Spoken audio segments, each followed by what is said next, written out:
이재복 집사님 기도해 주신 대로 지질 조사가 있습니다. 그래서 아직 시간은 저에게 말씀해 주지 않았는데 오늘 하시겠다고 그렇게 하셨기 때문에 아마 진행될 것입니다.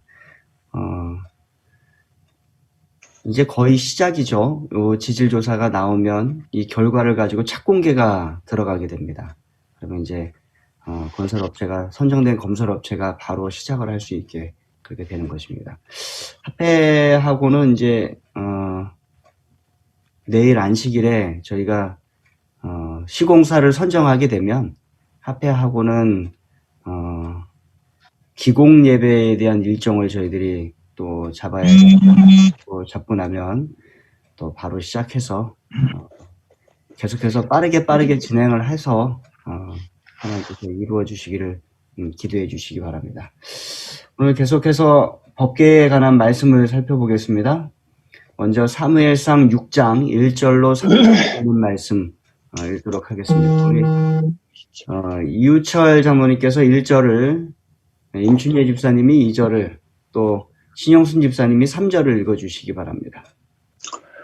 여호와의 궤가 블레셋 사람들의 지방에 있은 지 7달이라. 블레셋 사람들이 제사장들과 복술자들을 불러서 이르되 우리가 여호와의 길을 어떻게 할까? 그것을 어떻게 그 있던 곳으로 보낼 것인지 우리에게 가르치라. 그들이 이르되 이스라엘 신의 길을 보내려거든 거저 보내지 말고 그에게 속건제를 드려야 할지니라. 그러면 병도 낫고 그의 손을 너희에게서 옮기지 아니하는 이유도 알리라 하니. 네, 하나님의 법궤가 블레셋 사람들의 지방에 7달을 있었습니다. 7달 있고 나서야 그 사람들이 자신들에게 계속 재앙을 가져오고 자신들에게 파멸을 가져오는 하나님의 궤의 특별한 능력에 대하여 알게 되었고, 이제는 그들이 그것을 감당할 수 없다는 것을 인정하게 되었어요. 그래서 그들의 고민은 이 하나님의 궤를 어떻게 해야 하는가, 또 다다른 고민은 그것을 어떻게 그 있던 곳으로 보낼 것인지 고민이 되었어요. 그래서 이제 자신들의 제사장들과 복술자들에게 물어보았습니다. 그랬더니 그들의 대답이 이스라엘의 신의 궤를 보내려거든 거저 보내지 말고 뭐 드려야 한다? 속건제를 드려야 한다.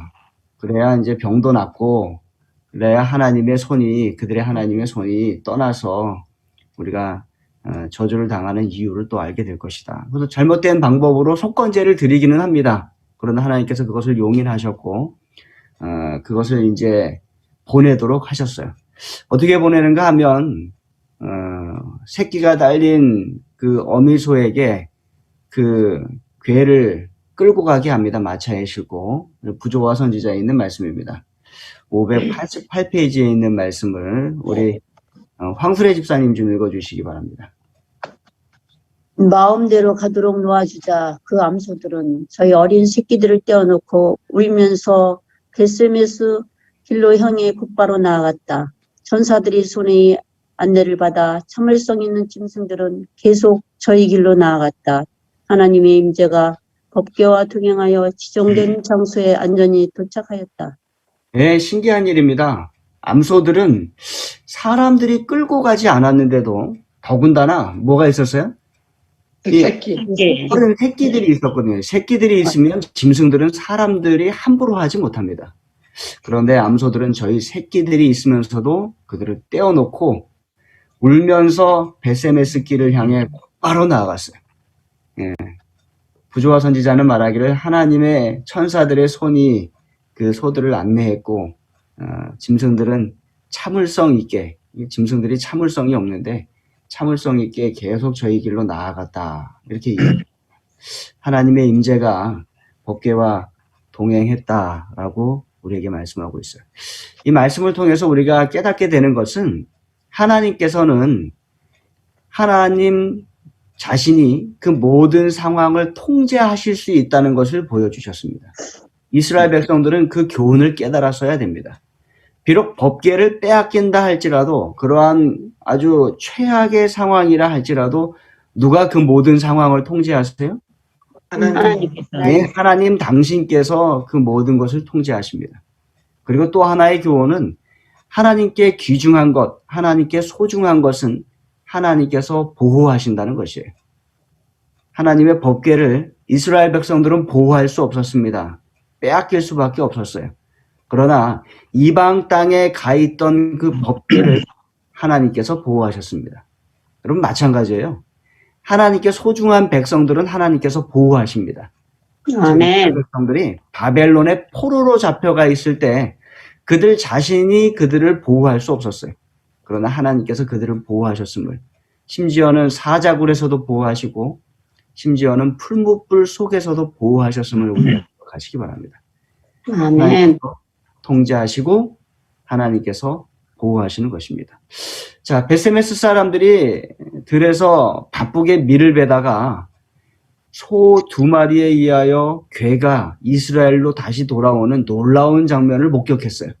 그들이 너무나도 기뻤습니다. 그러나 부조와 선지자는 이어서 이렇게 설명을 하고 있는데요. 제가 설명으로 좀 드리겠습니다. 베세메스 사람들은 법궤가 돌아온 것이 좋은 일에 전조라고 기뻐했습니다. 그러나 그 반면에 그 법궤의 신성성에 대해서 깨달음이 없었어요. 그러니까 지금의 블레셋 사람들보다 그들은 그 법궤가 얼마나 하나님의 귀중한 것인지 깨닫지 못했다는 것입니다. 그래서 이 베세메스 사람들은 법궤를 받아들이기는 했습니다만 그 법궤를 보관할 적당한 장소를 준비하지 못했어요. 그래서 그것을 어떻게 했는가 하면 들판에 그냥 방치해 두었습니다. 어머. 들판에 방치해 두고 계속해서 이야기합니다. 야, 정말로 놀랍지 않아? 그 소들이 어떻게 사람들이 끌고 오지도 않았는데 그 법궤를 우리 땅으로 다시 가지고 왔을까? 그래서 들판에 두고서 계속 그 이야기들을 하면서 그 법궤의 신비한 능력이 어디서 왔는지 추측하기 시작합니다. 그러다가 결국에 사고를 치고 말아요. 그 법궤의 덮개를 호기심에서 열어버리고 만 것입니다. 법궤를 들여다보고 말았어요. 이스라엘 백성들은 계속해서 하나님의 법궤를 경외하도록 가르침을 받았습니다. 심지어는 성소가 움직일 때, 법궤가 움직일 때조차도 레위인들, 제사장들도 법궤를 함부로 쳐다보지 않았습니다. 성막이 걷어질 때 법궤는 어떻게 되었다고 저희가 말씀을 나눴습니까? 엎었죠. 3중으로. 예. 제사장들이 그 지성소와 성소 사이에 있는 그 성막을 거둘 때에도 사다리를 놓고 뒤로 올라갔어요. 위로 올라가서 그 휘장을 거둘 때 그들이 법궤를 보지 않고 걷었습니다. 그리고 내려와서는 뒷걸음질 쳐가지고 어떻게 했어요? 법궤를 덮었어요. 그러니까 성막을 거두고 칠 때에도 그들은 법궤를 보지 않았던 것입니다. 법궤를 보도록 허락된 사람이 단 한 사람 있었습니다. 그것도 단 1년에 단 하루만 볼 수 있었어요. 언제예요? 대속죄일. 대속죄일 누구만 보았습니까? 대속죄일. 제사장만 그것을 볼 수 있었어요. 그래서 이스라엘 백성들은 단 한 번도 법궤의 실제적인 모습을 본 적이 없습니다. 그리고 그것을 보지 않도록 가르침을 받았어요. 경외하도록 가르침을 받았어요. 심지어는 블레셋 사람들도 7달 동안 법궤의 뚜껑을 열어본 적이 없어요. 누가 열었습니까? 이 베세메시에 있는 사람들이 그 뚜껑을 열었어요. 하나님의 백성인 이들이 올바로 하나님의 법궤를 대하는 방법을 몰랐던 것입니다. 그래서 어떻게 되었는가? 수많은 사람들이 죽었습니다. 법궤를 염과 동시에 그것을 쳐다봄과 동시에 수많은 사람들이 죽었어요. 우리가 깨닫게 되는 것은 하나님의 법궤를 귀중하게, 소중하게, 경외심을 가지고 그것을 대해야 된다는 것이에요. 그래서 그들은 잘 알지 못했지만 블레셋 사람들이 법궤를 가지고 있었음에도 불구하고 그렇게 큰 저주를 당하지는 않았어요. 그러나 하나님의 백성이었음에도 불구하고 이 베세메시의 사람들이 잘못된 방법으로 하나님의 법궤를 대하게 되는 그들이 오히려 많이 죽었다는 것입니다. 이 베세메스 사람들은 겁에 질려서 이 기럇 여아림, 이 기럇 여아림 사람들에게 기별을 보내서 하나님의 법궤를 가져가라 이렇게 기별을 했어요. 근데 이 기럇 여아림 사람들은 아주 신실한 사람들이었습니다. 그래서 그들이 기쁨으로 하나님의 법궤를 가지고 왔습니다. 부조화 선지자는 이렇게 기록합니다. 우리 정남덕 집사님 좀 음속을 해제하시고 읽어주시기 바랍니다. 큰 기쁨으로 신성한 계를 환영하였다. 그들은 이것을 순종하고 충성한 자들에 대한 하나님의 은총의 보증으로 알았다. 그들은 장엄한 기쁨으로 법궤를 그들의 성읍으로 옮겨와 레위 사람 아비나답의 집에 안치하였다. 아비나답은 그 아들 엘리야셀에게 명하여 법궤를 돌보게 하였고 법궤는 열흘 동안 그곳에 머물러 있었다. 예, 베세메스 사람들과 다르게 기럇 여아림 사람들은 법궤를 환영했습니다. 물론 베세메스 사람들도 환영하기는 했습니다만 이 기럇 여아림 사람들이 달랐던 것은 그 법궤를 성읍으로 옮겨와 들판에 두지 않았어요. 레위 사람 아비나답의 집에 안치했어요. 그들은 어떻게 안치해야 되는지 알고 있었습니다. 그리고 아비나답은 그 아들 엘리야살에게 명하여 법궤를 돌보게 했어요. 그래서 날마다 그 하나님의 법궤를 잘 돌보도록 한 것입니다.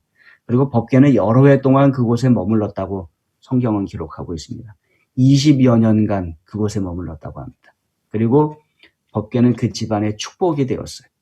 아멘. 우리는 법궤에 대해서 말씀을 배우면서 법궤가 하나님의 저주를 우리에게 가져다 주기도 하고 법궤가 하나님의 축복을 우리에게 가져다 주기도 하는 것을 우리가 보게 됩니다. 그것이 비록 이방인들이라 할지라도 하나님의 법궤를 잘 대했을 때는 그들에게서 저주가 거두어졌고 그들이 비록 하나님의 백성이라 할지라도 그들이 하나님의 법궤를 잘못 대했을 때는 그들에게 저주가 임했어요. 우리가 올바른 태도로 하나님의 말씀과 하나님의 법을 대하는 그러한 자세를 가져야 되겠습니다. 아멘. 하나님의 법은 하나님의 법궤는 우리에게 축복이 될 수 있음을 기억하시는 저와 여러분 되길 바라면서 말씀을 마치겠습니다. 아멘.